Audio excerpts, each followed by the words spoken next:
Space दोस्तों, आज हमारे लिए टेस्ला और स्पेसएक्स ऐसी कंपनीज बन चुकी हैं जो आज की नहीं बल्कि कल की दुनिया को डायरेक्शन शो करने वाली हैं। और इन कंपनीज के पीछे जो सबसे बड़ी पर्सनालिटी है वो है इलॉन मस्क। बचपन से ही नई इनिशिएटिव्स और फ्यूचर प्लान्स डेवलप करने में इंटरेस्टेड इलॉन मस्क एक दिन ह्यूमैनिटी को मार्स पर सेटल करने के सपने दिखाएंगे, ये शायद किसी ने सोचा भी नहीं होगा। आज इलॉन मस्क लगभग $300 बिलियन की वर्थ के साथ वर्ल्ड के रिचेस्ट पर्सन में से एक हैं और उनकी बनाई कंपनीज इस दुनिया को एक नया फ्यूचर प्रोवाइड करने के प्रयास में लगी हैं। शायद यही कारण है कि आज इलॉन मस्क की जर्नी आज पूरे दुनिया के उभरते हुए एंटरप्रेन्योर्स, बिजनेसमैन और लीडर्स के लिए एक मिसाल बन चुकी है। दोस्तों, आज हम इलॉन मस्क की इस जर्नी का हिस्सा बनेंगे। इस डिस्कशन के माध्यम से हम जानेंगे कि एक ऐसा बच्चा जिसके ट्रबल्ड चाइल्डहुड और रिपीटेड फेलियर्स के बावजूद आज वो वर्ल्ड के रिचेस्ट पर्सन में से एक है। इसके अलावा इलॉन मस्क द्वारा एनविसेज्ड फ्यूचर के ऊपर भी चर्चा करेंगे, जिसके कामयाब बनने के लिए उन्होंने स्पेसएक्स और टेस्ला जैसी कंपनीज को स्टैब्लिश किया। आइए शुरू करते हैं आज का डिस्कशन। दोस्तों, इलॉन मस्क का जन्म 28 जून 1971 के दिन साउथ अफ्रीका स्थित प्रिटोरिया में हुआ। इलॉन के पिता इरॉल मस्क साउथ अफ्रीका स्थित एक इंजीनियर के अलावा पायलट, सेलर, कंसल्टेंट और प्रॉपर्टी डेवलपर थे। इलॉन की मां माय मस्क का जन्म कनाडा में हुआ था और वो एक मॉडल के अलावा डाइटिशियन भी थी। दोस्तों, मुसीबतों ने शायद इलॉन के साथ बचपन से ही अपनी दोस्ती बना ली थी। इलॉन जब केवल 9 साल के थे तब उनके पेरेंट्स का 1980 में डाइवोर्स हो गया। इलॉन ने डाइवोर्स के बाद अपने पिता के साथ रहने का फैसला किया, जिसे लेकर आगे चलकर उन्होंने कई बार अफसोस जताया। इलॉन के अनुसार उनके पिता के साथ एक अच्छा रिश्ता नहीं रहा, जिस कारण उन्हें कई मुसीबतें झेलनी पड़ी। एक इंट्रोवर्ट बच्चे होने के कारण अपने पूरे चाइल्डहुड के दौरान इलॉन को कई बार दूसरे बच्चों द्वारा बुली किया जाता था। एक बार तो उन्हें कुछ बच्चों ने सीढ़ियों से नीचे गिरा दिया था, जिस कारण उन्हें हॉस्पिटलाइज करने तक की नौबत आ गई थी। इन सारी परेशानियों को झेल रहे इलॉन के लिए कंप्यूटर्स एक दोस्त की तरह बनकर उभरे। 10 साल की उम्र से ही इलॉन ने कंप्यूटिंग और वीडियो गेम्स में खुद के लिए दिलचस्पी खोज निकाली थी। पढ़ने का शौक उन्हें था ही। कोडिंग मैनुअल्स की मदद से इलॉन ने कंप्यूटर प्रोग्रामिंग सीखी और केवल 12 साल की उम्र में उन्होंने अपनी पहली वीडियो गेम बना ली, जिससे उन्होंने लगभग $500 में पीसी एंड ऑफिस टेक्नोलॉजी नामक एक मैगजीन को सेल किया। दोस्तों, शायद यहीं से उस इलॉन मस्क के प्रोफेशनल जीवन की शुरुआत हुई जिसे हम सब आज जानते हैं। इलॉन हमेशा से ही यूएसए जाना चाहते थे और इसके लिए कनाडा के थ्रू एंटर करना उन्हें ज्यादा आसान लगा। साउथ अफ्रीका छोड़ने का एक और कारण था कि वो उस समय साउथ अफ्रीकन मिलिट्री सर्विस से बचना चाहते थे, जो मैंडेटरी हुआ करती थी। अपनी कैनेडियन बॉर्न मदर की हेल्प लेते हुए इलॉन ने कैनेडियन पासपोर्ट के लिए अप्लाई किया। पासपोर्ट डॉक्यूमेंटेशन के प्रोसेस होने के दौरान भी वो साउथ अफ्रीका मिलिट्री सर्विस से बचना चाहते थे, जिस कारण उन्होंने 5 महीने के लिए यूनिवर्सिटी ऑफ प्रिटोरिया में क्लासेस अटेंड की। दोस्तों, इलॉन मस्क कनाडा जून 1989 में पहुंचते हैं, जहां 1 साल तक अपने कजन के साथ रहते हुए उन्होंने फार्म और लिम्बर मिल में काम किया। 1990 में इलॉन का एडमिशन ओंटारियो की क्वींस यूनिवर्सिटी में हो जाता है, जहां से 2 साल के बाद उन्हें यूनिवर्सिटी ऑफ पेंसिल्वेनिया में ट्रांसफर कर दिया जाता है। उस यूनिवर्सिटी से इलॉन 1995 में फिजिक्स और इकोनॉमिक्स में बैचलर्स डिग्री हासिल कर लेते हैं।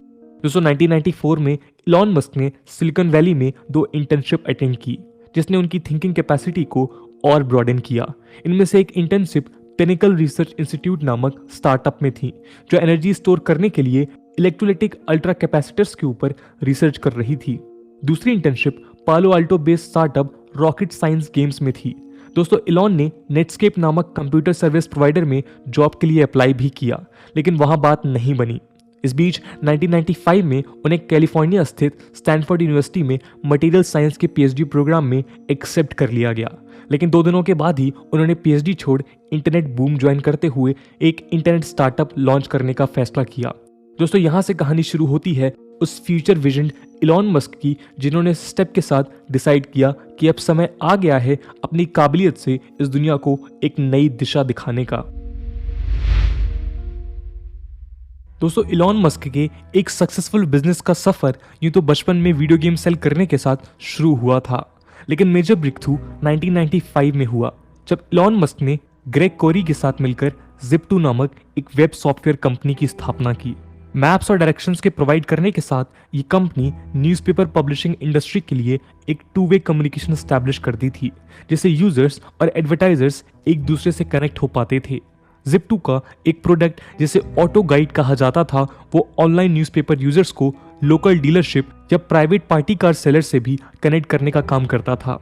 इस कंपनी को बनाने के लिए इलॉन मस्क खुद बताते हैं कि उन्हें हफ्ते के 7 दिन काम करना पड़ता था।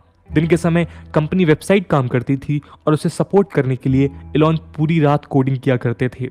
फरवरी 1999 में Zip2 की इंपॉर्टेंस समझते हुए कॉम्पैक्ट ने इसे $307 मिलियन के प्राइस पे एक्वायर करने का फैसला किया और अपने 7% शेयर के लिए इलॉन मस्क को $22 मिलियन मिले। दोस्तों, इसके बाद 1999 में ही मस्क ने X.com नामक एक ऑनलाइन फाइनेंशियल सर्विस और ईमेल पेमेंट कंपनी की स्थापना की। इस स्टार्टअप ने शुरू से ही सक्सेसफुल बिजनेस स्टार्टअप का रूप लिया, जिससे इनिशियल मंथ्स में 2 लाख से ज्यादा कस्टमर्स जुड़े। इसी कंपनी के आगे चलकर कई मर्जर्स और एक्विजिशन दिखे और फाइनली पेपाल का मॉडर्न रूप दिखा। 2002 में ईबे ने पेपाल को $1.5 बिलियन में एक्वायर किया, जिसमें इलॉन मस्क 11.7% के साथ लार्जेस्ट शेयर होल्डर थे और उन्हें इसके लिए $100 मिलियन से ज्यादा की रकम मिली। दोस्तों, यहाँ एक बात जानने वाली है कि 2017 में इलॉन ने पेपाल से X.com के डोमेन को एक अनडिस्क्लोज्ड अमाउंट के बदले वापस खरीदा, जो शायद X.com से जुड़े उनके सेंटिमेंटल वैल्यू को शो करता है। दोस्तों, शायद 21st सेंचुरी इलॉन मस्क के लिए भी एक नई सुबह लेकर आया था। पेपाल द्वारा मिले रिटर्न्स ने इलॉन मस्क को अपने सपने की ओर बढ़ने का बूस्ट प्रोवाइड किया था। साल 2001 में इलॉन मस्क एक नॉन प्रॉफिट मार्स सोसाइटी से जुड़ते हैं, जो मार्स पे ह्यूमन सिविलाइजेशन को सपोर्ट करने के लिए वहां प्लांट्स का एक ग्रोथ चैम्बर प्लेस करने की प्लानिंग कर रही होती है। इलॉन मस्क इस आइडिया से इतने प्रभावित होते हैं कि वो इस प्रोजेक्ट को खुद फंड करने के लिए तैयार हो जाते हैं। इस ग्रोथ चैम्बर को मार्स तक पहुंचाने के लिए एक बेहद सोफिस्टिकेटेड और एफिशिएंट रॉकेट की जरूरत पड़नी थी, जिसे पूरा करने अक्टूबर 2001 में इलॉन रशिया जाते हैं। इलॉन मस्क का प्लान था कि रशिया से इंटरकॉन्टिनेंटल बैलिस्टिक मिसाइल्स परचेज की जाए, जिसे इम्प्रोवाइज कर मार्स तक उन्हें पेलोड को ले जाने वाले रॉकेट का रूप दिया जाएगा। रशिया में वो एनपीओ लेवोचकिन और कॉस्मोट्रास जैसी कंपनी से मिलते हैं, लेकिन उन्हें एक नारी समझते हुए रशिया के चीफ इंजीनियर्स द्वारा उन्हें रिजेक्ट कर दिया जाता था। फरवरी 2002 में इलॉन फिर से रशिया जाते हैं आईसीबीएम्स को परचेज करने। इस बार बात तो बनती है, लेकिन रशियन कंपनीज उनसे 1 आईसीबीएम के लिए $8 मिलियन की डिमांड करते हैं। दोस्तों, हाई डिमांड को देखते हुए इलॉन खुद की एक कंपनी स्टार्ट करने का फैसला करते हैं, जो अफोर्डेबल रॉकेट्स बनाने में सक्षम होगी। और यहाँ से शुरुआत होती है इस दुनिया की one of the biggest private space exploring company की, जिसका नाम है SpaceX। दोस्तों, अपने पिछले इनिशिएटिव से अर्न $100 मिलियन के साथ इलॉन मस्क मई 2002 में स्पेस एक्सप्लोरेशन टेक्नोलॉजीज कॉर्पोरेशन की स्थापना करते हैं, जिसे SpaceX के नाम से भी जाना जाता है। SpaceX का मकसद रहता है ऐसे रॉकेट्स बनाना जो इलॉन मस्क के सपने को साकार करने के अलावा इस दुनिया को रॉकेट साइंस में एक नई दिशा दिखाएं। SpaceX का पहला अटेम्प्ट फैल्कॉन 1 रॉकेट के साथ 2006 में फेल होता है। इसके बाद अगले 2 अटेम्प्ट्स भी फेल हो जाते हैं। कहा जाता है कि इलॉन मस्क के करियर का सबसे बुरा पड़ाव था, जहां वो एक के बाद एक लगातार फेलियर्स ही फेस कर रहे थे। लेकिन ईयर 2008 में SpaceX फैल्कन 1 को अर्थ के ऑर्बिट में प्लेस करने में कामयाब होती है। इस लॉन्च के साथ फैल्कन 1 दुनिया का पहला प्राइवेट लिक्विड फ्यूल रॉकेट बन जाता है। दोस्तों, उसके अगले ही साल SpaceX को नासा के कमर्शियल रीसप्लाई सर्विसेज के लिए $1.6 बिलियन का कॉन्ट्रैक्ट मिलता है, जिसके तहत उन्हें इंटरनेशनल स्पेस स्टेशन में नासा के लिए कार्गो पहुंचाने थे।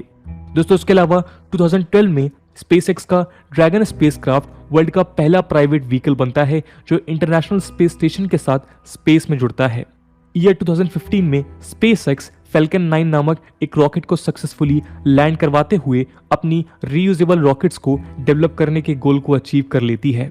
दोस्तों, रीयूजेबल रॉकेट्स बनाना इलॉन मस्क का एक विजन था, जिसके तहत वो ऐसे रॉकेट्स डेवलप करना चाहते थे जो रीयूजेबल हों।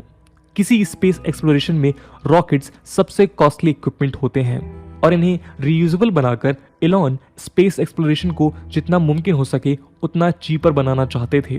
दोस्तों, 2020 में SpaceX ने अपनी पहली क्रूड फ्लाइट डेमो 2 लॉन्च की, जिसने SpaceX को वर्ल्ड की पहली प्राइवेट कंपनी बनाया जिसने इंसानों को स्पेस में भेजा था। दोस्तों स्पेस एक्सप्लोरेशन में नई दिशा दिखाने के अलावा स्पेसएक्स ने 2015 से स्टारलिंक नामक लो अर्थ ऑर्बिट सैटेलाइट्स का एक ऐसा कॉन्स्टलेशन बनाने का प्लान किया जो पूरी दुनिया में satellite based internet access provide करेगी। लगभग $10 बिलियन के कॉस्ट के इस प्रोजेक्ट के साथ इलॉन मस्क पूरी दुनिया को इंटरनेट से जोड़ना चाहते हैं। दोस्तों ये रही स्पेसएक्स की बात। आइए अब जानते हैं इलॉन मस्क से जुड़ी एक ऐसी कंपनी को जिसने ऑटोमोबाइल की दुनिया में एक रिवॉल्यूशन लाने का काम किया है।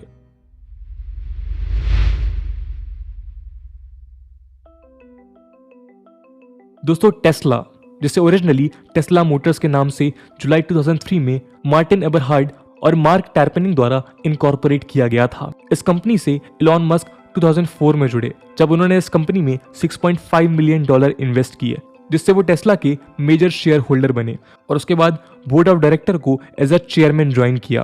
2008 के फाइनेंशियल क्राइसिस के बाद इलॉन मस्क टेस्ला के सीईओ बनाए जाते हैं, जिसके बाद उन्होंने कंपनी के प्रोडक्ट आर्किटेक्ट का भी रोल प्ले किया।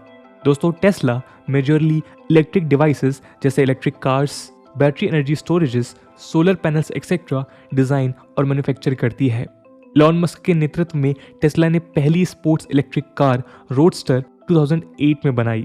इसके बाद टेस्ला ने एक के बाद एक कई कार के मॉडल्स लॉन्च किए, जिसमें model S, model x, model 3 शामिल हैं।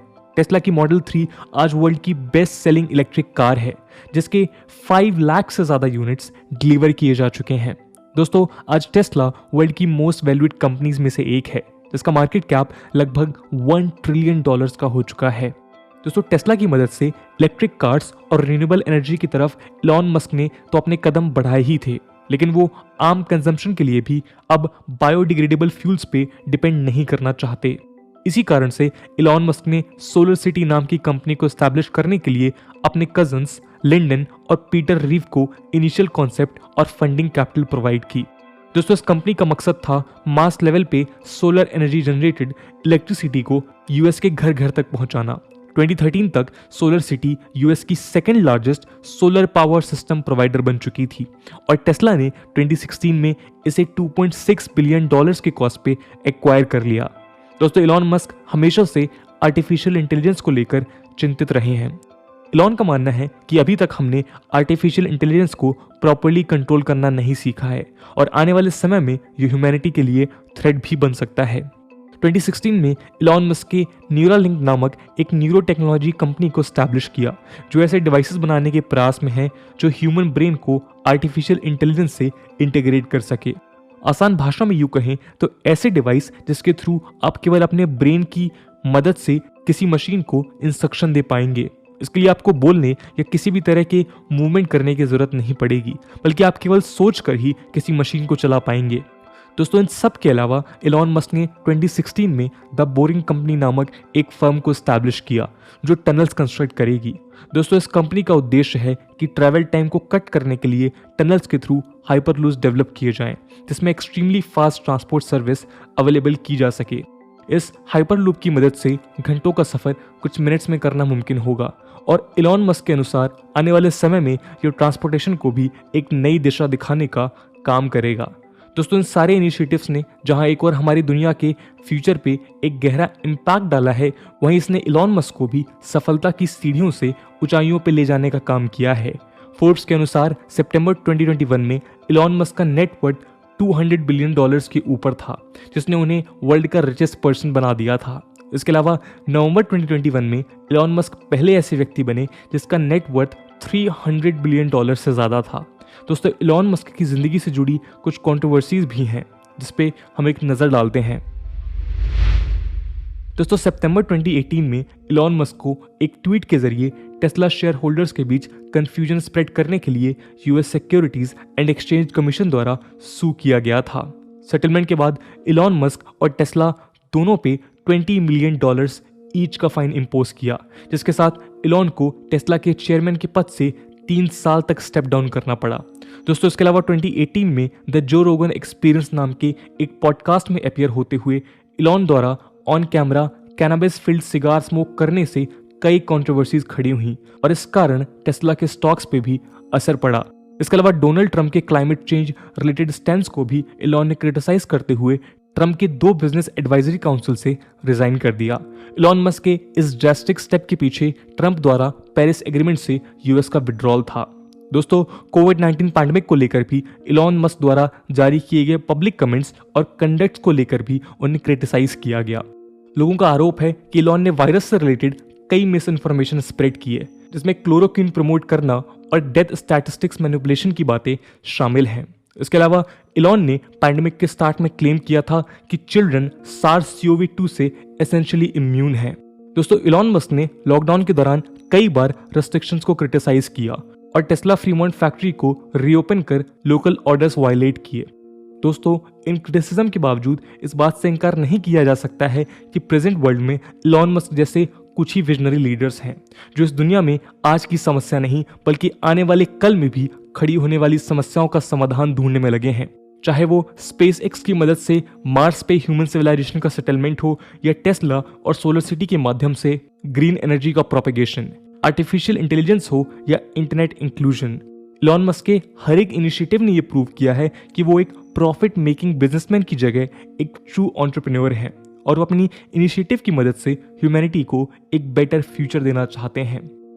दोस्तों, ये थी कहानी इलॉन मस्क की। अगर आप चाहते हैं कि हम ऐसी ही किसी ग्रेट पर्सनालिटी को अगली बायोग्राफी सीरीज में कवर करें तो कमेंट सेक्शन में जरूर बताइएगा। आज की वीडियो के लिए इतना ही।